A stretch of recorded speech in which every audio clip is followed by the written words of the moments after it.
asalaamaaleykum mbokku internet yu Kéwoulo TV dal leen ak jàmm alors tey le dimanche 5 mai 2024 comme nu leen koy defalee à chaque fois ci seen biir émission prendre sa vie en main alors dikkaat nañu ak yéen tey mu doon suñu deuxième numéro ñu fas yéene faram-fàcce lépp loo xamante ne dina yitteel doomu aadama ci biir àddunaam ngir mu mën a xam naka la koy orienté duma ci wéet benn yoon à chaque fois dama ci ànd ak sama xarit sama professeur Alioune Badara Ndiaye moom facilitateur en développement personnel Alioune maa ngi lay nuyu di la ziar. maa ngi lay fay Coro. di la nuyu bu baax. di nuyu sa internet yëpp. di wane sama mbégte saa yu nekk su may ñëw fii. di waxtaan ak ñoom ndax kuy wax ku ko déglu rek la soxla. te macha allah ñu ngi commencé à nous écouter de plus en plus yàlla gën a yokk. te déglu bi ànd ak njëriñ. donc loolu la ñu ñaan yàlla. macha allah. merci beaucoup alors mu ngi noonu comme ni ñu leen ko diggee woon tey dañuy ñëwaat rek waxtaanee lépp loo xamante ne nit mën na koo def ngir prendre sa vie en main fii lay xewee chaque dimanche alors bokk na ci li ñuy jukki tey ci biir jotaay bi naka la nit mën a définir ay objectifs am ci dundam naka la nit mën a prioriser dundam naka noonee naka la nit mën a élaborer ay plan d'action am ngir mën a réussir sa vie n'est-ce pas Alioune Badara? Absolument Thioro balaa may commencer dama lay njëkk a souhaiter joyeux anniversaire. ah merci. di la ñaanal atum jàmm. xam nga anniversaire moom soo koy def. di nga kontaan waaye di nga tiit. ndax dafay nekk un jour de moins dans sa vie. c'est vrai. donc c'est des moments d'introspection. xool lu baax lu ñu ci def ñu yokk ko. lu ci baaxul ñu jëm ni ñu koy améliorer. ñaan yàlla may ñu wér. ñu koy fekk at yu bëri di ko fête. amiin en tout cas on vous le souhaite. merci beaucoup te dem ba nekk maam comme on dit. amiin amiin. donc par rapport à votre question prendre sa vie en main. dafa nekk wareef ci ku nekk. dañuy daan d'abord ci wax ji ñuy wax dafa nekk lu jafe. yonent yàlla Moussa bi ko yàlla yónnee ci Firawna doon na ñaan yàlla daal di ubbi poitrine am daal di dénouer un nœud à sa langue et faciliter sa compréhension dafa am solo. lu ñuy wax fi yàlla nekk lu leer. ba duñu fex loo xam ne dina nekk luy gaañ su amee nekkul suñuy intention. dañ ci bëgg lu rafet lu baax lu mën a jëriñ ku nekk. donc loolu ñu ñaan yàlla defal ñu ko. prendre sa vie en main dafay nekk benn concept en général. ndax suñu waxee prendre dafa mel ni loo bàyyi woon. lan moo koy waral su amee. voilà parce que tey jii bu ñu nee prendre sa vie en main day mel ni peut-être dafa am lu la échappé woon. nga bëgg a ñëw dabu ko pour mën a téewaat sa vie en main. naka ngeen ko mën a expliquer. pour ñi seetaan mën a comprendre. li nga ko waxee noonu la sax. naka lañ ko mën a dabuwaatee. xam nga dund. am na benn livre bu Joseph Campbell bind. Le voyage du héros. nee na le héros est celui qui accepte de prendre son destin en main. Le héros c'est qui? C'est lui qui répond à un appel. dinañ ci ñëw ci appel bi. nee na le voyage commence où? À la naissance. pour se terminer où? À la mort. donc du berceau au tombeau on ne fait que voyager. et durant ces voyages il y a des étapes. étape bu nekk am na lu ñu ci war a def. étape bi ngay répondre appel bi. bi ngay décider d'affronter les difficultés obstacles yi ngay rencontrer. ñi ngay mentor yi ngay dajal ci yoon bi. ba nga yegg fi nga jëm li nga fay ut ba soo amee le giving back le retour là que tu vas opérer ñi réussir ñëpp loolu la ñu emprunté en général. ak ñi lay bëgg a tënk. day am parce que loolu moo ànd xam nga dund. ak jafe-jafe mu ànd. y a jamais de vie sans difficulté waaye nag soo amee difficulté nag yow naka ngay rebondir mun nañ ko tuddee noonu. donc tey prendre sa vie en main mun na nekk décider de reprendre le contrôle de sa vie. léegi nag loolu lu koy waral mooy mun ngay dox ba ci yàgg ay jafe-jafe àdduna dab la. kii dafa doon jàng ñi dàq ko école kii dafa doon jàng def bac réussirul kii dafa feebaroon d'une longue maladie kii dafa doon sëy daal di divorcé kii dafa nekk ci entreprise xamatul fu mu jëm kii c'est un alcoolique kii c'est un dépendant parmi les drogues day tox dafa bëgg a bàyyi dafa nekkoon di naan dafa bëgg a bàyyi yooyu yëpp c'est des choses à un moment de ta vie tu dis tiens il est temps de s'arrêter et de voir qu'est-ce qu'il faudra faire. wala kay nekk ex-détenu. exactement nga nekkoon ci lien de la détention yoo xam ci lu ñu la jàppee nga jékki-jékki à un moment nga génn am nga fii lan mooy suñu problème mooy tu risques de payer benn action pour toute ta vie. surtout. parce que soo fa duggee. dañ la koy bëgg a toppee pour le restant de ta vie. yaa ngi soo lire les 4 accords Toltec de Don Miguel Ruiz def naan l'homme est le seul animal qui continue à payer pour une de ses fautes pour toute sa vie. même si suñu wax da ngay dégg ñu jotee ma ak yow man la man dogoon naa ak yow te pourtant benn affaire bu ndaw laa la def nga ne ma bàyyi naa la sama géeru dund xam nga c'est excessif. day am souvent léegi nag kaso bokk na ci. nit su ko duggee ba génn jafe na ci mu dem te duñ ko xoolee toute sa vie et pourtant il a payé sa dette il doit reprendre dans la société et reprendre sa vie moom aussi il doit être très fort mentalement pour se dire li dal na ma nattu laa koy jàppee naka laay def pour génn ci li ñuy jàngale ci loolu lay doon te soo xoolee àdduna bi ñi fi tekki ñëpp yoon bi ñu jaar nekkul yoon bu tranquille c'est loin d'être un long fleuve tranquille ça a été très difficile parfois mais c'est de cette difficulté là qu'ils ont su tirer leur épingle de jeu pour s'en sortir léegi nag ñi ñuy waxal naka lañ mun def pour ñoom it ñu mun ciy génn ci ku nekk donc finalement ça va s'adresser à tout le monde donc reprendre sa vie en main c'est comme le contrôle de notre vie échappé à notre contrôle à un moment d'inadvertance ou bien ndog-ndog parce que tamit lii tax nga perdre le contrôle de sa vie peut ne pas dépendre de toi mën nga nekk ci entreprise bu baax muy liggéey ko ci am ci dëkk ba nga nekkoon ci benn accès bu baax di jaay muy dox trop nga jékki-jékki ñu dañ fi defar route da ngay changer nga nar a perte lépp nga investir lu bëri Covid ñëw nga daal di perte est-ce que tu dois croiser les bras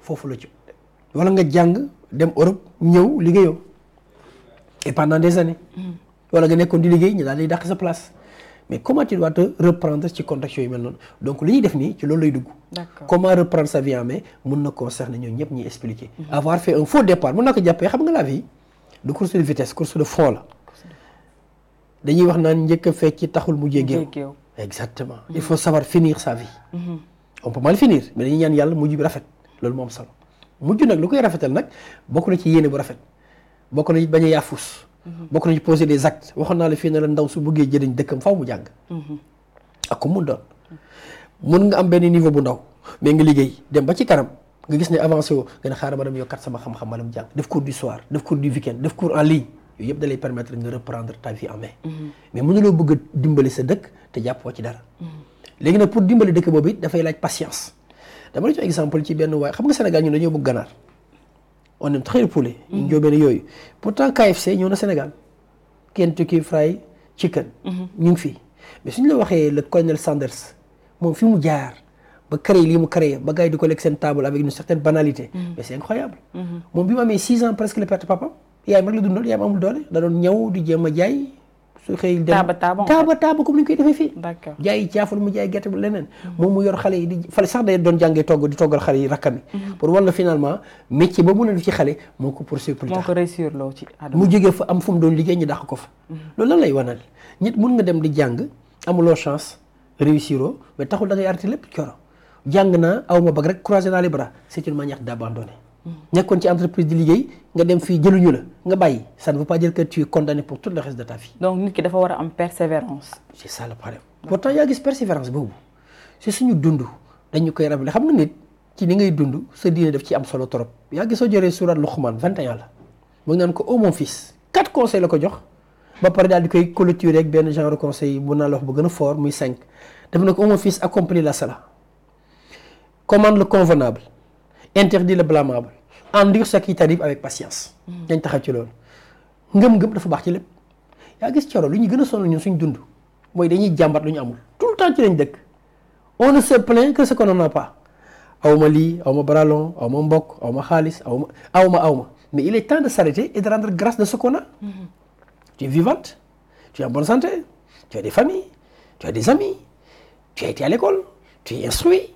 mais yooyu c'est des choses qu'on appelle la prière de grâce c'est-à-dire nit heure bu xëyee ba teg tànkam ci suuf lu mu war a njëkk a def mooy sant yàlla ba pare nag doo ko dem seeti nag naka lay def pour am li mu bëgg nag mais tout le temps on veut tout le temps dire awma lii mu ne ko donc oh mon fils accomplis la salat la foi day ñëw ngëm-ngëm accomplis la salat commande le convenable mooy lépp li nga xam ne lu baax la na nga ci sax interdit le blâmable aaye ko lépp loo xam ne baaxul endure ce qui t'arrive avec patience inna allaha ma sabirin muñ dafa baax ci nit y avait benn parolier sénégalais bu tuddoon Makhtar Seck Mboro ñu ko xam bari nañ man je l'écoute beaucoup ça fait des années dafa doon wax mu ne gor su ko jant natt tiimee dafay dugg ci néegu muñ xaar yàlla c'est une forme de patience c'est vrai savoir endurer mais tey coro nga bëgg a xëy tey lépp sotti bon man je ne connais pas les gens qui ont connu ça ñi ma xam ci àdduna mooy une vie ça se construit da ngay teg benn pas mu métti nga jàng ci loolu nga avancé waat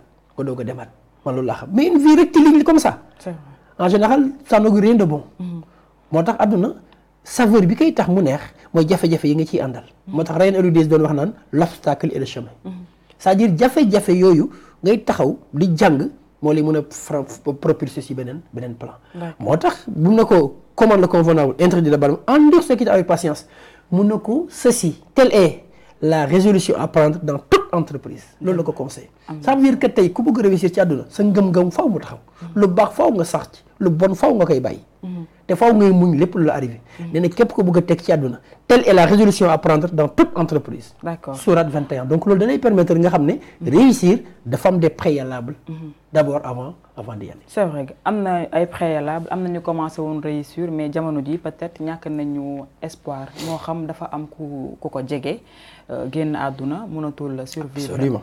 moo xam koo xamante ne dañ ko tëj en prison fekk boobu commencé woon a train de vie bu baax. Absolument. tëj ko mu interrompre lépp moo xam koo xamante ne tey ji dafa am entreprise am affaire bi daanu comme tout à l'heure ni ñu koy waxee ñu croiser les bras naan amatuñu espoir genre yooyu boo leen doon camper wala boo nga leen di jox conseil pour ñu relever leur défi pour prendre leur vie en main lan nga leen di wax laata ñoo dellu ci beneen partie dama leen di wax phrase Mandela bi il ne faut pas s'attarder sur le nombre de fois où j'ai connu la réussite mais le nombre de fois où je suis tombé et je me suis relevé c'est-à-dire que li gën a am solo ci àdduna essayer baax na mais xale yaa gis pourtant la nature nous donne des leçons tout le temps gis nga un enfant suy jàng dox nu muy def ñaata yoon lay daanu bu bëri yoon waaw imagine mu daanoon benn yoon toog na dootuma doxati boppam la koy def c'est vrai c'est-à-dire il va essayer réessayer encore réessayer ba korog muy taxaw après mu dox après mu daw ça veut dire quoi dans la mais nag loolu dafa laaj beaucoup de courage wax naa la ko sànq beaucoup de détermination mais foi ak ngëm moo koy lal nga xam ne dund gu jeexul lépp ci mën a am yaa ngi coono j'ai l'habitude de dire que la vie est comme un match de football yaa gis match de football ça résume la vie bi mu ci gën a yéem nag mooy bi 90 Bayern waroon jouer ak Manchester United seen finale boobu Bayern moo ko mené dès les premières heures xam kañ la Manchester égalise parce que à la 90e minute ci temps additionnel yi lañ dugal sor ko ak Sheringham ñoom ñoo jox ko c'est-à-dire que ki fekkoon match bi ba 89e minute mu dem soo ko waxee ne ko Manchester ga jàll na da nga jiw seetaanoo match bi mais parce que jeexagul woon et tant qu'il y a la vie il y a de l'espoir donc ñu ngi commencé woon réussir affaire yi métti lu ñu war a def mooy apprendre de leurs erreurs. mooy dama may fàttali coupe d'Afrique bi wees waa Côte d'Ivoire. absolument ñëpp leen condamné woon. amul lu ñu leen waxul ci àdduna. fan la ñu difficile ñoo début difficile mais ils ont appris de leurs erreurs ils sont rétablis et quand on touche le fond on ne peut que remonter. dans la vie kon départ peut-être mën na bañ a am solo mais arrivé bi moo. arrivé bi moo baax soxna si. te l'arrivée nag li la koy tax a jóg dafa bëri. sama benn xarit daf may wax ne mu àdduna dafa gudd te njàngam du jeex. la vie est une dialectique ah. te bés boo yaakaaree maîtriser nga ko nga ko gën a umpale li nga mën rek mooy wax ci loo xam ci li ñëwagul doo ci mën dara li nga mën nit mooy le moment présent Eckhart Tolle c'est un grand écrivain mu ne le plus important le jour le plus important c'est aujourd'hui le moment présent il faut le vivre intensément démb weesu na on n'a plus d'emprise demain ñëwagul xamuñ li am par conséquent il faut agir aujourd'hui def ko de la meilleure des manières ba nga xam ne mel ni tey mooy sa dernier jour sur terre mais ci loolu soo ko nekkee tous les jours su yàggee mbir parce que chaque jour ça peut s'arrêter hein parce que la connaissance de l'heure appartient à Dieu. ñun dañuy dox rek nous sommes des condamnés à mort ça peut s'arrêter à tout instant pendant que ça ne s'arrête pas il faudra agir ki nga xam ne dafa amoon doom mu décédé mais yàlla moo ko jox moo ko jël est-ce qu'il doit s'arrêter de vivre il faudra continuer à prier pour lui et avoir beneen intention am beneen doom su nekkee am nga fexe naka nga mën def pour accompagner ñooñu da nga nekk d'une maladie terrible moi j'ai connu des personnes qui pensaient être condamnées lors de leur maladie ñoom wan daye lire naa seen livre l'inspiration ñoo xam ne foogoo nañ dootuñ dund mais ils ont tellement lutté ils ont allé au plus profond d'eux pour trouver des ressources et de survivre ba génn ci gis naa des gens yoo xam accident bañ yaakaar dootuñ doxati mukk ci àdduna mais duñ def dañoo xalaat naka lañ mën a amee ay chaises roulantes yoo xam ne ëllëg mën na dimbali ñeneen yoo xam ne dañuy c'est-à-dire que la personne elle ne doit pas se dire que je vais renoncer d'accord mënatuma toog naa je tends la main c'est renoncer c'est à ce niveau là ki nga xam dafa dem jàng école ñu ne la mënoo mais génnal ci école bi nga defee leneen tu es condamné ici mais pas partout ce qu'il faut éviter de dire les gens vont te dire oui xamoo dara là aussi c'est la puissance de la parole Don Miguel Ruiz il faut que ta parole soit impeccable parfois aussi la puissance de la parole est fondamentale tes parents te disent yow doo tekki dara tu es un incapable xamuloo dara wax jooju aussi si tu ne fais pas très attention mën na impacter tes enfants et plus tard mën na am jeexital ci ñoom ils développent des complexes yaakaar ils sont inférieurs aux autres ils manquent de confiance ils vont douter et sombrer dans la dépression finalement c'est un tout hein l'échec d'aujourd'hui peut être expliqué par beaucoup de facteurs mais ça ne doit pas être quelque chose qui doit nous lier à ne plus agir donc ki nga xam ne dafa doon jàng ki nga xam ne dafa am dëj ki nga xam ne dafa am feebar ki nga xam ne dafa nekkoon di liggéey mais il faut savoir répondre lan moo tax man ñi dàq ma fi ma nekkoon lan moo tax man sama entreprise bi daal di tëj nga tirer les leçons du passé nga demaat wax naa la ne la le colonel Sanders mais il a connu une faillite pourtant il n'a pas renoncé toog na sax ba am incendie ci entreprise am mu daal di lakk li mu amoon yëpp dem presque le monde s'effondrait amatul dara mais il doit se reconstruire et repenser l'avenir mais loolu pour nga def ko faa nga gëm d'abord sa bopp daal di gëm yàlla ba pare nag nangu daal di liggéeyaat xam ne tout est possible encore dans la vie. Ce n'est pas parce qu'on a été atteint par un obstacle dans la vie ou bien tout c'est un malheur que le monde s'effondre. Maintenant ñi gën a am doole nag ci loolu la ñuy jógee. Cette capacité nag n'est pas donnée à tout le monde. Il faudra l'acquérir. Pour le faire la pierre angulaire c'est la foi. Adduna ñi fi tekki ñëpp sa ko xoolee ils ont été éprouvés. muy ay yenant muy ay directeur ba ci suñu président yi barki démb Diomaye ak Sonko tey mën nañ leen ñee mais fan lañ jaar il y a 6 mois fan lañ nekkoon qui aimerait être à l'eau tey ñëpp mën nañ bëgg nekk seen place mais il y a 6 mois ku bëggoon nekk seen place bëriwul. L'avenir était quasi sombre. Personne ne pouvait imaginer tel dénouement. Mais ils ont été endurés. C'est valable. Wade, il a fait plus de 26 ans d'opposant. Mandela. C'est des exemples à ne plus finir. Pour prendre sa vie en main, il y a 2 choses. D'abord, la première chose, c'est d'avoir des objectifs. Qu'est-ce que je veux dans la vie? On a le dharma. Le dharma. Il y a le dharma, le karma. Le karma et le law du don. D'accord. On a le karma, en général, moi, il y a def bopam ci aduna. Manam lu nit def après mu retourner ci yow. Maa la ko wax. D'accord. Action boo def par exemple tey Thioro soo jiwee mango looy am. Mango. Très bien soo jiwee orange. Orange. Est-ce que mën nga ji orange am banana. Non non. Exactement est-ce que mën nga def lu baax yaakaar lu bon. Non non. Exactement mën nga def lu bon yaakaar ci lu baax. si noonu la àdduna mel. C'est vrai. àdduna lu way def sa bopp. moo tax il faut moo tax kenn deful kenn dara chacun a sa place dans la vie. Chacun a sa place. Nit fu mu nekk na xool lu ko fa yóbbu ci lu baax wala ci lu bon mu xool lu mu ciy gën a génne wala lu mu ciy gën a avancer ci kanam. Donc la première chose à faire dans la vie c'est avoir un objectif. Qu'est-ce que je veux faire dans la vie? D'accord. Man dama war a jàngi dama war a sëyi dama war a tukki dama war a construire yaa xam ci lu mu mun a doon mais il faut que def ci objectif su dee ndaw la nga ne cette année il me faut trouver une très bonne école d'abord pour m'inscrire. Il me faut trouver un emploi parce que jàng naa ba pare mais il y a des préalables pour ça. Il faut que l'objectif soit déjà clairement établi en toi. Mais pour loolu faaw nga xam fan nga bëgg a dem ba pare. Quel est ton idéal, quel est ton objectif de vie? Parce que su ñëwee sur terre mais forcément il y a un objectif mais mënuloo toog ñu lay influencer doo jël décision xaar rek foo toll damay xool diw moom mu wax ma def li à un moment de sortie faaw ñu toog ñun ñëpp ñu xool lan lañ bëgg. wax naa la fi un jour ne la man bi ma bëggee def ressources humaines dama ne il me faut bac il me faut ceci il me faut cela mais yow tamit mën nga toog ne man su ma bëggee dem liggéey Kéwoulo il me faut ma jàngi ma dem INSUP Afrique ma def journalisme ma commencé pratiquer. ba koroog ngeen expérience. ñun ñëpp faaw ñu fixer des objectifs précis dans nos vies. Mais quel est l'objectif maintenant que ces jeunes ont aujourd'hui? C'est de participer au développement de leur pays. En faisant quoi? En apportant une contribution. Merci. Laquelle contribution? Ils s'attendaient par quoi? Mais par un savoir.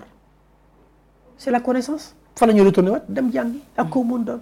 Alors dañuy marqué benn pause bu tuuti dem dugal benn page publicitaire daal di ñëwaat. ñu faram fàccee deuxième partie bi maanaam ponk yi nga xamante ne diggoon nañ ko nit ñi seetaan yoo xam ne dañ koy développer ak yow. tout à l'heure lay doon après pub bi incha allah. D'accord.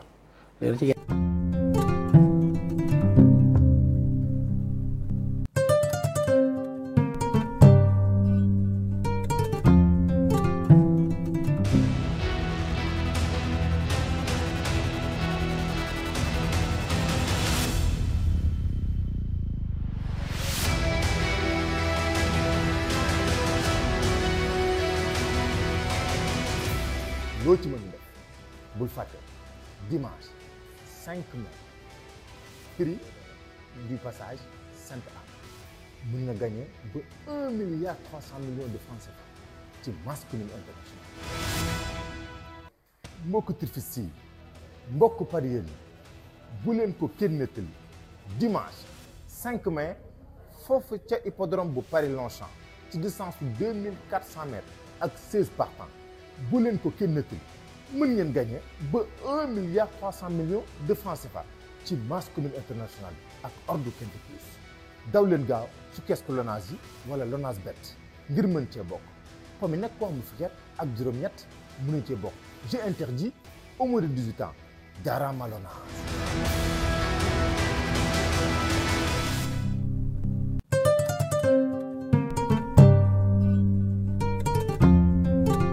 alors mu ngi noonu ñoo ko gisandoo dañ doon marqué benn page pub daal di ñëwaat ak yéen ci seen biir émission prendre sa vie en main alors li des ci waxtu bi dañ koy jagleel 3 parties yi nga xamante ne annoncé woon nañ leen ko tout à l'heure ngir wax comment définir ses objectifs comment aussi prioriser sa vie en même temps aussi comment élaborer un plan d'action n'est-ce pas monsieur Ndiaye? Tout à fait. alors fi may commencer rek mooy laajte la ngir ñi nga xamante ne bëgg nañu orienté wu pour xam naka la ñu mën a définir seen ay objectif ndax nit peut-être boo amul objectif mën naa ne pour nga réussir day jafe. Absolument. boo doon indil ay éclairage jëm ci ni nga xam ne moo di objectif yi ak nañ koy définir loo leen di wax.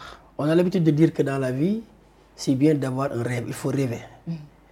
Alors on peut aider celui qui a des rêves mais celui qui n'en a pas il sera extrêmement difficile de vouloir l'aider. xam nga tey objectif ci àdduna mën na nekk court terme. mën na nekk moyen mën na nekk long terme. tey le jeune là suñu leen jëlee dans un premier temps ku wér ku feebar da ngay ñaan jàll daal di njëkk a wér ba pare. ki nga xam ne dafa jàng mu ne man je veux être demain un grand responsable prenons un exemple. je veux être demain un grand responsable dans le domaine de la gestion des ressources humaines loolu moom mooy objectif am de sa vie. loolu mën na nekk dans un court moyen terme pour ne pas dire long terme. maximum su paree jàng. mun na dem ba 5 ans parfois même mën na être très long parce que nit mun na jàng ba retraité mun na bañ a nekk DRH wala mu nekk directeur mun na nekk des postes responsables stratégiques mais mun na ko bañ a mais mu nekk objectif am li muy njëkk a def d'abord mooy lii lan moo ma koy may qu'est-ce qui va me permettre d'avoir ça dans le court terme c'est d'avoir le diplôme qualifiant pour occuper ce poste-là. Ça c'est l'objectif, non? C'est l'objectif, on est déjà. L'objectif que j'ai dit aujourd'hui je voudrais xam nga en fait l'objectif dafay nekk benn genre programme boo tënk pour mu mun la yóbbu ci yow fi nga bëgg. D'accord. tey sama objectif Thioro mooy dem par exemple Kaffrine wala ma dem feneen donc am na objectif pour dem Kaffrine léegi damay xool li ma fay yóbbu Thioro. lan lay demee oto kañ laa war a dem yenn conditions léegi man dama bëgg nekk DAF dama bëgg nekk gestionnaire des ressources humaines parce que domaine bi bëgg a maîtriser la. loolu la am objectif pour nekk ko léegi lan laa war a njëkk a def suma pare. mooy fexe jàng naa ba pare léegi naka laa war a mun def pour am loolu. mais il me faut un réseau qui me permet d'obtenir ce que je veux xam nga lu tax parfois réseau baax ak mentor Thioro des fois nga dund lu métti nga déglu ay nit ñuy wax nga gis ci yow sa solution bopp. mooy référence lay doon. D'accord. des fois nga daal di toog nit nettali la jaar-jaaram nga ne laay la mais kii yoon man dund ma dara kon kii man ci li ma nekk ndekk lu baax la. après nga jóg exactement. D'accord. des fois nga gis ku bëgg a nekk benn affaire ne la man war naa stage ba sonn waaj ne la booy man nekk naa directeur tey. mais stage ut naa ko pendant presque 6 mois ou 1 an awuma ko. nekk naa ci poste stage pendant 3 ans. nga ne kon d'accord kon celui-là il m'a conforté man ci li ma nekk. wala benn waaye tey nga gis ko mu ñëw toog ubbi place am di jaay pièces détachées wala mu jaay otoom mais soo waxee fu mu jaar na la booy dem naa Mauritanie jaar naa Nigéria jënd naa pièces def naa lii da lay conforté yow. nga xool ndax li nga nekk yaa ngi ci yoon bi wala nekkoo ci. moo tax parfois mentor ci loolu lay amee njëriñ. ci objectif bi nga bëgg baax na parfois ngay laaj ki nga xam ne jàng na. xam na jaar na ci naka la def pour réussir ci nga xool na lay def mooy li waral des fois soo doon nekk étudiant di jàng da ngay seet RH boo xam ne naw nga comportement am nga jéem a xool moom naka la def pour réussir. D'accord. boo lay jox stage di la jox conseil nga di ko oo des fois soo amee salon mu oo la loolu yëpp ci préparation bi la bokk. objectif bi nga bëgg atteindre loolu yëpp ce sont des éléments foo dégg forum de l'emploi nga dem foo dégg atelier développement personnel nga dem foo dégg ci affaire séminaire sur la DRH nga daal di dem am un réseau di jege ñi nga xam ne dañuy liggéey yàgg nañ ko def. ëllëg loolu mën na la conforter ci yow li nga bëgg a nekk ndax ci yoon bi nga nekk. parce que tam liggéey wax naa la ko keroog xam-xam baax na ci mais fexe am réseau bu lay mën a orienter vers ça. wàññiwoo ci dara. am na solo man je te dis pour naa la wax ne liggéey yi ma am yëpp en tant que DRH. mën naa la wax say été par des recours bien sûr dañ la mettre en relation. après le reste yaa koy defal sa bopp. mais réseau moom mu la ci mën a yóbbu. mais l'objectif bi ma amoon xamal ko ñëpp mooy man lii laa bëggoon nekk ñi xam ko ci man. finalement ils ont été de m'accompagner vers l'atteinte de cet objectif-là mais faw nga am déjà lan nga bëgg. damay dem jàngi après nga cibler fan nga bëgg a dem noo fay demee ñun ñoo laa for a àndal parce que une chose c'est de vouloir être DRH après une autre c'est de pouvoir y accéder. soo fa yeggee daal di fay toog. loo fay toogee xam-xam lay doon ay un savoir être un savoir-faire. qu'il faut partager avec tout le monde. donc objectif bi nit ñi war a am tey mooy lan lañ bëgg suñ ko bëggee ba pare ñu xool ci kan lañ ko soxla def. est-ce que léegi laa ko war a def naa dem régler sama jàng bi ba pare ma dem defi sama formation bi ba pare léegi nekk naa ci entreprise maa ngi liggéey dama bëgg a progresser mais njàng moo tax mënumaa dem kon xaaral ma defi cours du soir objectif court terme la at bi moom jàng rek lay def su ma paree ma dugal sama dossier pour un reclassement c'est des choses qui peuvent arriver wala en tout cas poste bi pour mun ko am foo ma daal di génn Dakar parce que ça fait partie des critères ñi affecté à l'intérieur nga mun ko nangu la mobilité le déplacement donc il y a un certain nombre d'éléments que tu dois accepter de faire des sacrifices on peut dire on a dit que les grandes causes il faut de grands sacrifices adduna yenn mbir yi soo ko bëggee am foo nga obligé di def ay sacrifices dans ta vie après nga commencé na xool naka lay atteindre objectif bi dans le court terme donc année bi dama jàng ba pare liggéeyuma naka lay dafay faire benn genre recherche agressive d'emploi il me faut un réseau il me faut des CV il y a tout un ensemble d'éléments qu'il me faut faire pour pouvoir y arriver. L'objectif bi nga am. ci ngay jéem a xool les moyens qui me permettront de l'atteindre. Une chose c'est de dire bëgg naa lii mais noo koy amee. il faut que tu te donnes les moyens de l'avoir. mooy yooyu nag am na sacrifice am na disponibilité am na beaucoup d'engagement. ne jamais se décourager aussi. D'accord. Parce que souvent le problème qu'on a mooy dañuy def ñeent recherche ñeent entretien jëluñu automatiquement on peut tenter par le découragement. Et là ça pose un problème. Qu'est-ce qu'il nous faut? C'est de regarder que ceux qui ont réussi. wax naa la ko rek Edison il a fait plus de 10 000 tests avant de réussir ce qu'il a fait. Abraham Lincoln jox naa la benn exemple ce matin wax la le colonel Sanders bi defar KFC.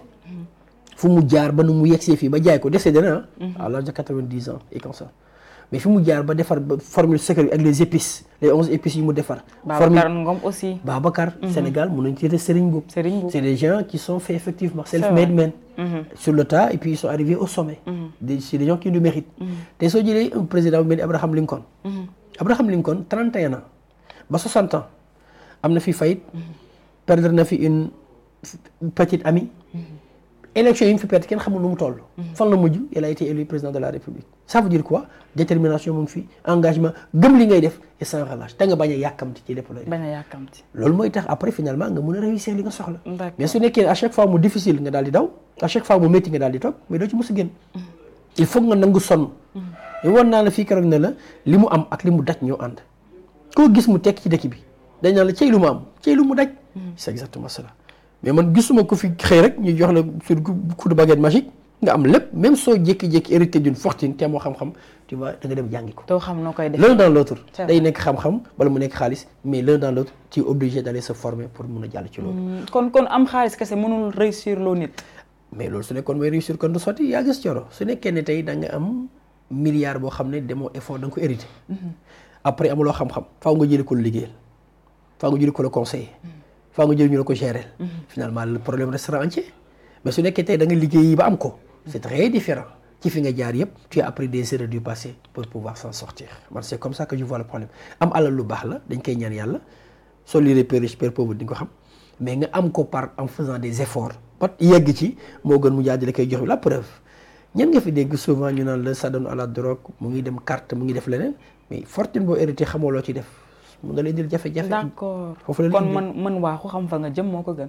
moom laa expliqué keroog fii. d'accord ñaan la jeunes yi faaw ñu xam fan lañ bëgg a jëm fu ñu bëgg a jëm foofu yan valeur moo leen fay yóbbu. yan comportement moo leen fay yóbbu. lan moo leen fay taaj lan lañ soxla mais loolu yëpp suñ ko conjugué wul il sera difficile de réussir. c'est vrai donc réussite déclaration d'intention la mais éléments yi dafa bëri jàng mu ngi ci comportement mu ngi ci. réseau mu ngi ci conseiller mu ngi ci c'est un tout. pour pouvoir maintenant aller vers léegi nag mooy li nga xam ne yow moom nga béybatoon pour soxla ko. mais bi ci topp nag mooy prendre des décisions dans la vie. xam nga ñun li ñu gën a sonal ci Sénégal da ngay jël une étudiante looy def moo la man je fais biologie wala man la damay def finance wala droit lu tax mes parents moo loon demandé d'accord mais comment tu as fait pour venir dans cette école là quelqu'un m'a demandé de venir sans conviction tu veux faire quoi plus tard bon pour le moment je ne sais pas. manque d'orientation. voilà un problème réel. i bëri nañ ci loolu. loo bëgg a def xaw ma je me cherche jusqu'à maintenant. y en a par contre qui te disent non je viens ici parce que je dois atteindre cet objectif là. c'est pour ça ma jógee de tel endroit à Dakar pour pouvoir réussir par rapport à ça. donc kooku xam ne li mu bëgg mais kii xam ko si on les oriente pas le problème restera entier. donc finalement l'objectif bi dafay yaatu. kii dafay retrouver boppam la soxla moom ba pare. kii xam na trouver wu na boppam ba pare mais pour mu dem fële il faut ça. donc chacun va se donner mais l'un dans l'autre il faudra identifier la cible pouvoir y arriver. mais savoir prendre une décision Thioro elle est fondamentale dans la vie. Certain. Il y avait un exemple de Descartes sur l'âne de Buridan. Buridan avait un âne qui avait soif et en même temps avait faim. Et on avait placé à égale distance de cet âne-là un seau d'eau et une botte de foin. Mais l'âne ne sait pas par où commencer. Finalement, l'âne est tombé raide de mort. Il y avait l'absence tout simplement de choix de raison. Mais une personne ne doit pas être dans cette logique-là. Le libre arbitre, savoir choisir, c'est fondamental dans la vie. Parce que quiconque fait un choix renonce. Choisir, c'est renoncer. C'est exactement ça. Quand je décide de faire ça, cette émission-là, j'ai renoncé à beaucoup de choses. C'est un choix personnel qu'il faudra faire. À un moment de notre vie, il y a des décisions. Si jamais vous ne les prenez pas, cela peut avoir des conséquences. Ça peut être le mariage, ça peut être l'emploi, ça peut être le travail. Un choix d'affaires, de business même, ça peut passer à côté comme ça, sous le nez, parce que tu n'as pas su décider correctement. Le choix est fondamental dans la vie. Et si vous ratez ce choix, cela peut vous poursuivre toute la vie. C'est vrai, toute la Donc vie. savoir s'arrêter et choisir, et ne pas subir l'influence de l'autre, c'est fondamental. Nous sommes différents des uns des autres. arrêtons de suivre les gens comme pas possible. ku nekk sa da nga am sa identité bopp ak sa personnalité bopp. mais kii def na lii dama ko def imitation toppandoo on ne fait que copier. mais parfois c'est difficile de coller. parce que pour coller foofu nag laa bëgg ñu ñëw ci conseil du jour bi. ma am benn question boo xam ne dinaa la ko jagleel nga mën a gën a orienté nit ñi seetaan. bëggoon naa aussi ñu tàbbi ci beneen partie bi mooy naka la nit mën a prioriser vie am parce que peut-être man foofu daf may xaw a jaaxal ndax jàpp naa ne dund bi ngay dund. forcément da nga ko war a prioriser. autant pour moi da nga ko war a prioriser. donc c'est forcé. léegi la moo tax nag ñu ne naka la nit mën a prioriser vie am ak nit lan la soxla. pour mën a jël vie am en priorité. c'est très bien. xam nga Thioro su nekkee ne dañoo bëgg dund. il y a ce qu'on appelle l'urgence et la priorité. Ce matin votre choix premier c'était de venir faire votre émission. Après certainement vous avez des choses que vous avez programmées pour le courant de la journée. Mais vous allez les mettre, l'anniversaire va venir. Donc c'est en termes d'urgence, importance, ce qui peut ne pas être non important et non prioritaire. C'est ça qu'il faudra regarder dans la vie. Dans cette vie-là, je donne un exemple simple. Des fois nga nekk di jàng classe, tu es le meilleur de ta classe. Nga ne damay arrêter parce que dama war a dem may soutien de famille. Priorité la ci yow pour nga dem dimbali sa famille nga renoncer donc ak sa jàng entre sa jàng ak subvenir aux besoins de ta membre de ta famille bu gën a prioritaire da ngay bàyyi bii dem jàpp ci bële. Le choix était à ce niveau-là nga toog jàng war a tukki sa yaay feebar choix day ñëw est-ce que dama war a dem war dama war a toog. C'est un choix. Il y avait ci benn livre philosophe qui s'appelle c'était Sartre, Jean-Paul Sartre. L'existentialisme est un humanisme. Le jeune devrait partir en guerre. Le choix qui revient est priorisé. Sa maman est très âgée. mu ne su ma demee guerre sama yaay day wéet kan moo koy jàpp moo ma doon jur moo def ba ma toll nii su ma demee dama koy abandonné mais su ma toogee ci wetam je trahis ma patrie parce que dama war dem défendre ko contre l'ennemi. Qu'est-ce que je dois faire? Choix mu ngi noonu. mu dem ci prêtre bi wax ko mu ne ko en venant ici tu as déjà fait ton choix. Parfois aussi c'est ça dañu bëgg a def dara bëgg ko ñu ci conforter. mais le choix est individuel on doit le prendre. Des fois nga am benn genre opportunité pour dem Angleterre wala nga dem États-Unis mais gis sa yaay dafa feebar wala sa benn sœur soxla assistance nga def un choix personnel. damay loolu mooy prioriser lan mooy priorité ci man par est-ce que c'est l'avoir ou la famille? C'est des choix qu'il faudra regarder. Donc prioriser mooy prendre donc sa vie en main. di nga ko jël en fait mën nañu wax ne dans le fait de prendre sa vie en main. la priorité est un élément. daf ci am solo ci biir. dafa ëmbante déjà le fait de répondre à l'appel dans le voyage du héros. C'est déjà accepter de prendre sa vie en main. Appel boobu mooy lan man dama war a tekki man dama war a réussir dama war a faj ba mu gàcce loolu ñu un appel tu as reçu un appel pour dire que tu dois faire ceci dans l'optique de réussir quelque chose. Et c'est le héros. Le héros c'est celui qui prend sa vie en main. Mooy celui qui ne se cache pas derrière les gens. Celui qui ne rase pas les murs. Celui qui n'a pas peur de tomber mais il va se relever autant de fois que possible. Il va dire ce qu'il pense. Il va prendre sa vie en main, c'est être courageux. Mais il va assumer les responsabilités de ses actes. Xam nga Sénégal. Comment assumer? fa laa jëm ak yow. da ngay sol sa benn genre yére bu rafet di dox nga daal di jékki-jékki fa xastalu fekk nit ak lay xool nga ne nit ki lay xool moo la daal pourtant t'as pas été vigilant pour. surtout ça il faut le dire. waaw parce que bëri na waaw nit ku sax am lu ko dal. wala mu échec. mu ne diw mooma. moom laa lay wax diw mooma marabouté diw mooma yàqal fii. c'est lié à notre environnement. da ngay naan sa café bi sa yére bu rafet bi dafa attention mu tuuru sa kaw nga ne sa bët yi nga di xamoon naa di ma mu ne xool. alors que tu ne l'as pas tenu très bien. ça veut dire quoi? dans notre culture souvent on rejette la faute sur l'autre. sur l'autre. su ma amul lii kii moo tax su ma réussirul ñi ñoo tax et dans notre conception on pense que tout le temps l'autre nous veut du mal. ça peut être une fausse idée hein. diw bëggul ma def lii diw dafa soxor ci lii diw contact peut-être diw boobu sax amul temps boobu noonu par rapport à ça mais on le pense forcément. on tout le temps un bouc émissaire. mooy alibi la ñuy am su ma deful lii moo tax su luy sottiwul kële moo tax c'est être de mauvaise foi. mais loolu est-ce que du la pertal temps. loolu ñaaw njort lu tudd soxna si. te l'islam da koy aaye. ñeneen ñaaw njort bu bëri sa bàkkal la ci nit. nit da nga war a rafet njort moo tax soo xoolee le livre de Don Miguel Ruiz dafa lay jox ay conseils. te conseils yu naa ko bokk ak ñoom bi mu lay njëkk a wax. mooy il faut que ta parole soit impeccable yenn kàddu yi faaw nga koy éviter sa diggante ak nit ñi pour bañ mu ñagas. nee na arrête de faire des suppositions mooy ñaaw njort boobu yaakaar naa foog na ay Sénégal c'est ça dañuy wax ñu leeru wax dañuy njëkk a wax astaghfirullah ba pare pour wax na ni ñuy waaj a bàkkaar astaghfirullah man de leeruma mais après tu commences à dire li nga bëggoon wax. donc c'est des hypothèses qui ne sont pas vérifiées et sur cette base là tu accuses des gens. mais nag jikko boobu dina naqaree dindi ci ñenn ci ñi ma ko sañ a wax parce que yow peut-être nit ki mën na bañ a ñaaw njort mais keneen ki moo lay inciter à ce nga def ko dara mën na la jël mu ne la est-ce que du kii lim la waxoon moo tax yow lii dal la. mooy influence boobu nga war a bàyyi. moo tax ñu la arrête de faire des suppositions. par exemple tey sama am problème ci yow je viendrai te poser des questions Thioro li ma dégg pourquoi c'est comme yow tu me donnes ta version tu ma yem ci loolu. bañ a déggoo ci su nekkee ci Yankhoba je vais le voir donc arrêtez de faire des suppositions. et ne pas en faire une affaire personnelle. quand on a un différend ce différend a été réglé. il faut faire le dépassement et prendre de la hauteur. Tourner la page en fait. Exactement, tourner la page. Quand on vous dit la magie de voir grand, c'est exactement ça. C'est le titre même de ce livre-là. Un excellent livre aussi qu'on peut conseiller. Parce que là aussi, par rapport à l'orientation, lire des livres, écouter des récits, rencontrer des personnes peuvent vous aider pour réussir. Parce que si vous lisez des livres, vous allez raconter une histoire, vous allez conforter les gens. Surtout lecture bi parce que dañu gis ni jamono ji dafa raar torop ci ñu koy di ko lire. La lecture c'est la nourriture de l'esprit. Quand tu vas lire, tu vas voyager. Il y a des contemporains, il y a des gens qui n'étaient pas là. C'est la lecture qui vous met en rapport avec ces gens-là. Donc le fait de rencontrer quelqu'un, mu wax la fu mu jaar, dina la conforter. Exemple man am na samay xarit yoo xam ne dama leen jàppee référence. Xam nga man samay référence dama ko jéggaane. Man ci sama famille laa koy jël. Ci samay tante, ci samay maam wala ci samay xarit. Il y avait des amis yoo xam ne ñoom Mbaye wala ñoom Katim mun a citer que deux. Très tôt bi ñu gisee ñu réussir tu te dis mais tiens kii ñoo bokkoon classe. kii ñoo doon football ñoo doon defandoo lii mais ñoom suñu réussir kon man war naa mun réussir. du nekk genre ñee leen mais dafa lay jox motivation. nga xam ne yow ñii fi ñu yegg loolu fa yeggaloo nga laaj leen booy noo def ba réussir. wax la man dama doon dem fii man dama doon jënd lii nga ne kon donc affaire bi dafa laaj coono. affaire dafa laaj c'est ainsi de suite. man noonu laa gisee àdduna. moo tax laaj ay nit yu jaar ci am jaar-jaar dafa lay dimbale. dafa lay yombal mbir pourtant dans le livre de Joseph Campbell mu ngi koy tuddee des mentors.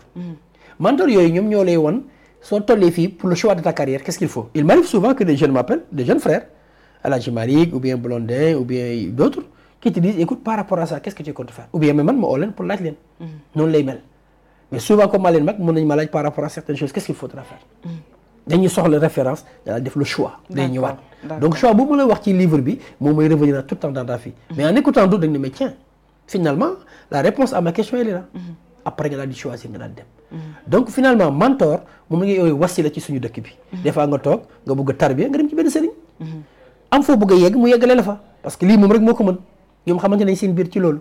après mu jël la tarbiya la dindi ci yow xam nga tarbiya ak développement personnel mën nañ ko assimiler tey su la neexee nga ne développement personnel égal tarbiya xam nga tey su la nit di tarbiya dafa am lu mu fekk ci yow lu mu bëgg a dindi exemple laa lay jox su nekkee da nga rëy nga dem ci benn sëriñ mën na la jox pot ci mi di jotee na demal yalwaani tu vas tuer ton orgueil parce que aller demander à manger mais ça fait pas plaisir. C'est vrai. mais dafa am lu mu bëgg a yar ci yow parce que c'est une maladie wala mu gis na yow da nga siis bëggoo bokk mu bàyyi ba ñëpp toog mu attaay loola ba mu togg loola mu séddale loolu nit ñi. am na lu mu bëgg a rey ci yow wala mu gis da nga tayal mu bàyyi ba fajar mu di la yee pour nga dem di taxani pour lan dindi tayal boobu ci yow ngay julli fajar.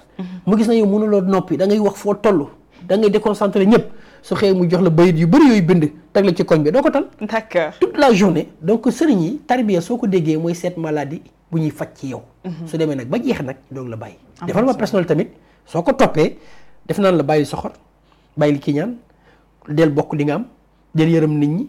del mandu bul wax loo xamul na nga rafet njott ci ku nekk mais loolu ko ko topp su yàggee soo soriwul nekk lu wàll yi doo ko sori. doo ko sori noonu lay mel nag. donc ci côté boobu nag mooy ñaaw njott baaxul. il faut pas que les gens pensent que su ma réussirul kii moo tax à un moment sax day nekk bokkaale ndax destin yàlla moo ko yor. lii di destin yàlla bi muy namm coro mu nekk dara man boobu xaw ma la. d'accord ci li nga nar a doon ëllëg man xaw ma ko. wolof Njaay dafay naan garab ga nar a nekk penc law bi di ko gis bu di ko gor. lu yàlla namm ci nit tuuti na ci jàmm mu di ko fanq. am na solo ndax moom il réalise ce qu'il veut. donc il ne faut pas que les gens pensent que lépp lu ma arrivé rek diw moo tax loolu ñàkk gëm yàlla la. yow il ne faut pas que lépp loolu dara rek nga ne diw mu laa koy def ñàkk gëm sa bopp lay doon. tu peux avoir des difficultés mun nga faxastalu nga ne bon tiens j'ai pas été assez vigilant la prochaine fois na xool ci suuf bañ nga téye kaas bi ti nga ko téye baaxul mu daanu nga xam ne yow la. et que tu l'assumes t'as pas été vigilant ou bien tey aujourd'hui ce n'est pas ton jour. c'est comme ça qu'il faut faire. mbir yi il faut que ñu centrer ko ci ñun. xool lan mooy suñuy insuffisance ñu combler ko. xool lan mooy suñu qualité ñu améliorer ko. te bañ a def focus sur les autres. c'est très important pour nit ñi xam ko alors man bëggoon naa xam lan mooy élaborer un plan d'action pour prendre sa vie en main. c'est très bien. tu nekkee tey tu es un salarié j'en suis sûr qu'à la fin du mois tu élabores ton budget à la maison ndax xaalis bi doo ko jël daal di koy jëndee lekk doo jël yëpp maye ko ci nekk da nga koy jox cëram da nga def les charges fixes nga demee dem fay ndox fay courant. soo amee doom di nga fay seen jàngale soo amee yaay di nga ko jox ci salaire bi soo amee foo xam dafay cotiser di nga ko def doo ko jënd sa ravitaillement ci kër donc da nga koy genre élaborer daal di koy prioriser xool lan mu ci war a mu dem fu nekk nga def soo desee nag ba desee xaalis nag tu peux te permettre de faire des loisirs maa ngi dem jëndi gâteau fii wala maa ngi dem def benn sortie wala maa ngi dem lekki jën feneen day fekk li nga war def nga def ko pare moom extra nga mun ko def àdduna tam c'est la même chose chaque chose à son temps et chaque fait à sa place. C'est vrai. Un jeune ne doit faire qu'apprendre aller à l'école se fatiguer dama sonn normal la xale la dafa war a sonn à un moment nga daal di mën a liggéey ba keroog ngay mën a attendre yenn pass yi nga xam ne di nga mën a souffler un peu parce qu'il y a suffisamment d'économie à côté pour te permettre de souffler. C'est vrai foofu wax nga lan mooy élaboration pour un plan d'action léegi dama bëggoon xam nan ko lañ koy defee parce que ñu bëri dañuy réer ci côté boobu parfois da ngay téye sa salaire laata nga ciy def sa soxla sax mu jeex est-ce que loolu du manque d'organisation aussi. mais Thioro yaa gis manque d'organisation boobu ci salaire bi. ci lépp la yaa gis le fait de savoir l'utilité aller à l'essentiel dafay réer ñu bëri. maa la wax fii ne la bi ñu nekkee woon Bambey dañ ma doon may junne ma di ko gérer pendant 1 mois loolu choix de rationalisation la parce que dama doon xool li ma bëgg waxoon naa la il faut inscrire la volonté dans les bornes de l'entendement. yaa ngi Thioro ñun ñëpp dañoo bëgg kër bu rafet oto bu rafet montre bu rafet lépp mais est-ce que mën nañu ko est-ce que suñu salaire mën nañu ko permettre. parce que bëgg-bëgg yu ëpp mën na la dugal ci ay loo xam ne ëllëg da nga koy rëccu. moo tax faaw nga daal di koy yemale. soo ko bëggee yemale da ngay xool yow li nga xam ne mooy priorité soo jotee sa salaire muy say doom muy say kër muy sa sutura pour man c'est comme ça qu'il faudra le faire dans la carrière tamit il faut que tu dises écoutez voilà moi ce que je voudrais atteindre exemple aujourd'hui je voudrais avoir le bac faire 4 ans pour faire ressources humaines aller faire des stages travailler mais au bout de 10 ans je voudrais être directeur au bout de 40 ans je voudrais donc ça loolu nga yéene mais après est-ce que noonu lay amee dañ koy sabablu dañuy ñaan parce que l'homme propose Dieu dispose loolu la ñu saxla mën nga ko bëggee mu demee noonu mun na amee noonu mais mun na yéex jël plus de temps qu'il faut ndax mën nga ko bëgg ci 10 ans mu dem ba 20 ans parce que Dieu il réalise ce qu'il veut fa xawlu li ma yurid moom nee na lu ko neex lay def donc yow li nga bëgg ak moom li mu bëgg mun na daje dañ ko ci sant mais yow tam mun na ko defee nu mu ko neexee xëy na muy gën ci yow genre boobu waaye léegi nag su nekkee yow da nga am benn vie aujourd'hui moi je voulais apprendre être directeur des ressources humaines mais à un moment quitter l'entreprise pour aller vers le cabinet c'est des choix qu'on fixe après plus tard aller vers li nga xam ne moo ma neex moo xam damay jaay moo xam damay dem jënd ay nag moo xam damay ut tool moo xam damay dugg ci commerce tu vas se reconvertir parce que mënoo nekk ressources humaines toute ta vie ça ne pose un problème il faudra maintenant faire autre chose on peut avoir plusieurs vies dans la vie on peut être à un moment étudiant après on a été responsable on a été directeur après on quitte on fait autre chose dans la vie moi c'est comme ça que je vois de manière générale l'objectif qu'on doit se fixer avoir plusieurs choses à faire mais l'un dans l'autre tu es obligé sur ce que tu veux faire tu donnes des deadlines et tu donnes les moyens de les atteindre cette année je ne ferai par exemple dans la société où je suis je voudrais améliorer mon anglais c'est un choix parce que je me dis que l'anglais est devenu aujourd'hui incontournable dans beaucoup de choses c'est un choix de vie donc je vais me sacrifier pendant un moment pour accepter de le faire et j'ai effectivement l'opportunité de pouvoir améliorer cela après demain tu pourras dire écoutez je voudrais faire autre chose comme un jeune qui dit je voudrais avoir le permis de conduire je voudrais donc il faut se donner des objectifs qu'on doit atteindre dans le court terme étape par étape exactement d'accord à partir de là tu te donnes les moyens de pouvoir l'atteindre je voudrais construire de commencer à épargner alors l'épargne il faudra lire le livre de George Clason l'homme le plus riche de Babylone le personnage central s'appelle Arcade dañ ko invité mu ñëw par le roi ne ko Arcade kay wax ñu naka nga def ba am xaalis dafa mel ni ñu amoon Serigne Mboup wala Anta Babacar Ngom ne ko Babacar expliquez aux jeunes comment faire pour être milliardaire moom mun na ko wax ndax xam na ko man mun naa ko junj parce que nekk gu ma milliardaire moom nekk na ko ñu Arcade joxe benn loi bu simple de la nature épargne investissement payez-vous en premier nee na xaalis soo ko fayoo su dee 100 000 jëlal 10 000 francs yi denc su dee 10 000 jëlal 1000 francs yi denc su dee 1000 francs jëlal 100 francs yi denc yaay njëkk a fay sa bopp nga doog a fay les autres soo ko épargner après nga commencé ko def investissement dans le long terme ça peut te rapporter beaucoup la même idée elle est reprise par Ricardo Kanyama dans son livre La chèvre de ma mère bi nga xam ne yaay ji bu seen papa gaañoo dañoo hérité ay chèvres ndax ñoom lu hérité de leur père dans leur culture mais yaayam au lieu mu rey bëy comme njóobee ni di ko lekk da ko doon denc bëy bi jur du jur finalement mu ne bon bëy bu nekk mën a jar 50 000 kon chaque fois mu am 50 000 mën na ubbi benn activité c'est comme ça qu'il avait fait aujourd'hui c'est une référence dans le développement personnel c'est comme père riche père pauvre aussi père riche père pauvre il y a un vieux qui n'a pas été à l'école qui est mort milliardaire il y a un autre qui est recteur à l'université qui est mort endetté c'est exactement ça dañu dul jàngal ci école yi souvent naka ngay gérer xaalis soo ko amee dañu jàng lépp financier conseil mais comment gérer cette partie là souvent développement personnel peut-être mën na am léegi mais bu njëkk doomul doon am donc cette partie là soo ko régulier wul orienté woo ko tu ne te donnes pas les moyens pour l'avoir ça pose un souci nit mën na am salaire am baax na mais su ci naree yem mën na compliqué parce que après ça va se rétrécir comme un pot de chagrin il faut que moom yeneen activité connexe yu koy gérer yaa xam soo wàccee nga dem jàngale yaa xam activité boo investir yaa xam am na oto boo loué yaa xam am na il faut nga am yeneen genre source de revenu yi nga xam ne c'est par l'investissement et l'épargne nga koy mën a amee loolu nag dafay nekk des calculs dans ta vie que tu vas faire c'est des choix de vie alors dëkk naa fii ça paye 500 000 j'ai préféré moom dëkk fa am 150 000 mais économiser 200 000 mën naa ko def ci leneen c'est des choix de vie wala au lieu may dëkk fii ci dëkk bi xaaral ma dem dëkk yi ay njaxiraat wala mu dëkk feneen mais comme on est très Dakarois on a honte on ne veut pas y aller dañuy toog fii di fay lu cher c'est des choix de vie loolu tam choix la. choix de vie.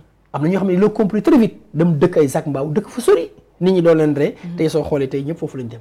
Sénégal tam beneen problème boobu lañ complexé. dinañu sonal ci lu bëri. moo tax soo gisoon ma bëggoon Diomaye ñu fal ko loolu bokk nañu pour ñu enlever cette complexe là. pour wane nit su gëmee boppam mën dem fu sori.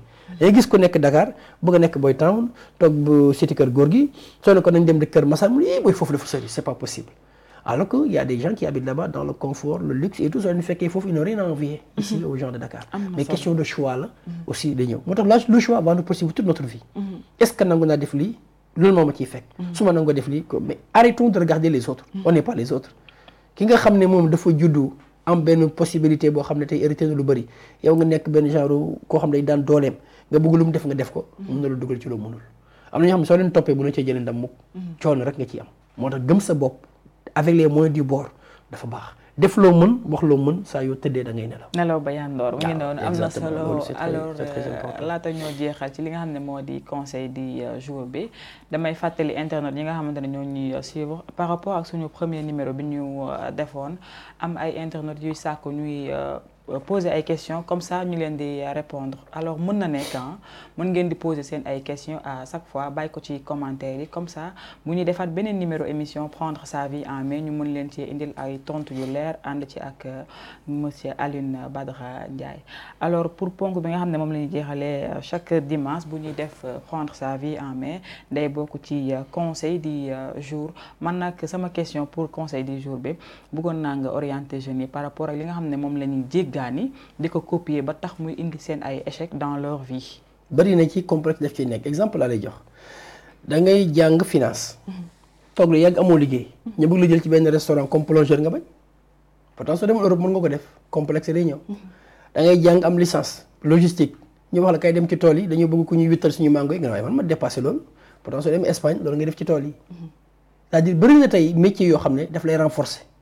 y a pas de sot métier dans la vie wax naa la ko fi ba tey te nit sax métier yu bari daf lay gën a préparer à l'avenir liy gën a sonal suñu boy en général nee naa la Sénégal ñàkkul liggéey kat la ñàkk gis nga suñu mbedd yi nu muy salté la mairie qu'est-ce qui l'empêche de prendre des gens pour ñu koy nettoyer ñu leen di fay gis nga système d'arrosage des fleurs lan moo empêché ñu ubbi foofu benn genre point d'eau boo xam ne am koo xam ne dañ koy fay mu koy en fait il y a tellement de petites choses que nous pouvons faire mais dañ koy jombale suñu bopp pour ñun jomb nañ lépp xam la lañ jombul toog ci bureau naan café sol lu rafet toog même suñu deful dara après à un moment ça pose un problème réel c'est-à-dire qu'aujourd'hui suñu buggee réussir bu ñu xeeb dara ci àdduna nit balaa nga naan naam da nga fay nekk ñan naa la woon le jeune là qui était à Patisen bu nekkoon journalier su nekkul toon foofu nangu nekk journalier peut-être duñu mës a gisante mag moom li ci gën a sonal suñu bopp mooy manque de repère ak ñàkk gëm sa bopp ak un ego surdimensionné lu ñu la wax nga gis sa bopp mel ni jaalaal yi gaaw a lemu gaaw a mer gaaw a rëy alors qu'un jeune dañ koy jàng di ko formaté dañ la jéem wax loo naqari dañ la jéem a def mais soo xamee sa bopp mais loolu du la froissé Thioro su nekkee tey yow xam nga suffisamment qui vous êtes mais des paroles venant de l'extérieur du la mën a affecter souvent def man tey nga yor benn billet de 500 francs qui a la valeur tey ko ne ma ku bugg 500 bi def nga la man bëgg naa ko mais 500 bi soo ko jëlee nga froissé ko soo ko waxee kan moo ko bëggaat dañ koy bëgg parce que y a toujours la valeur mën nga ko piétiner parce que de perdre valeur ça veut dire quoi on peut être froissé être agressé injurié insulté mais on garde notre dignité et notre valeur mais day fekk nga xam ko pare ci yow mais loolu soo ko xamul day métti mais tey lu ñu la wax nga bëgg jàng liggéey nga mer sa bopp tu fais la grosse tête on est qui pour ne pas être corrigé on a tous été suñu grand frère yi et tout le monde loolu ci njàng la bokk ci yar la bokk xuppaateeg dóoreet ak yooyu ak grondé nit ci loolu la bokk il faut que ñoom daal di mettre seen ego surdimensionné ñu nangu xam ne sama tonton lay xaar sama diw lay xaar su amee baax na mais nekkul lu gën prendre sa vie en main bokkut ak tàllal loxo wax naa la un mendiant assis sur une mine d'or on a des jeunes à fort potentiel qui ont un potentiel énorme des opportunités qu'ils peuvent développer des ressources en eux mais qu'ils n'explorent pas pourquoi parce que c'est par ignorance ou bien par peur qu'ils ne développent pas ou bien par empressement ils veulent tout d'un seul coup lépp lañ bëggandoo un seul coup oto bu rafet kër lu baax la en soi mais c'est un construit une belle maison qui doit coûter vers les 100 millions mais soo liggéeyul 50 ans mënoo ko am mënoo liggéey 2 ans tabax këru 100 millions fan nga koy jëlee. loolu ñuy commencé gis nag mooy pour ñu bëri ñu bëgg a dem pourquoi ñu bëgg a dem tout le temps Europe parce que li ñu yegg di waxuma baaxul mais je pense que mën nañ toog développer suñu dëkk avoir un salaire décent ci loolu la ñu xaar nguur gi créer les conditions pour que les gens qui restent ici puissent vivre décemment avoir un emploi après le travail. te yaakaar naa d'ici quelque temps dina war a mën a nekk mais jeunes il faut déjà ñu bañ a xeeb dara moo tax su ma gisee les jeunes Jakarta man il faut les saluer Sénégal su ñu ñëwee ba Jakarta nekk emploi c'est honteux à un moment parce que master 2 c'est pas destiné à ça mais moo gën toog man su ma gisee ñu damay def may neex su ma gisee kuy jaay ci mbedd des fois ma jënd sax du ma ko soxla c'est pour encourager son effort moo gën dem tàllal loxo. c'est vrai am na benn histoire bu ma gis boo xam ne ça mérite d'être raconté c'est un conseil.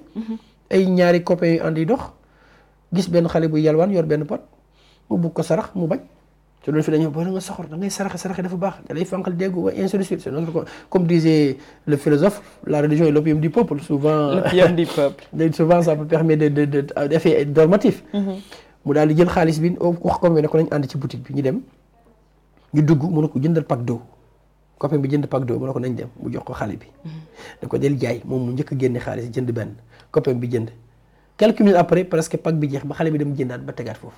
moo gënoon mu nekk waaw loolu laa la bëgg a wax au lieu de donner du poisson il faut apprendre à ces jeunes là à pêcher. c'est le plus important. mais ñun suñu logique mooy awma xam nga ñu dem vers la fête tabaski. ñi lay gën a mën a xam nga loo amul wàcc na la mais ñoo ko gën a def problème ñoom donc loolu tam daf ñu xaw a sonal ci côté boobu. pression sociale exactement. ñi su nekkee da nga bëri ay fait ay bëgg-bëgg da ngay nangu liggéey.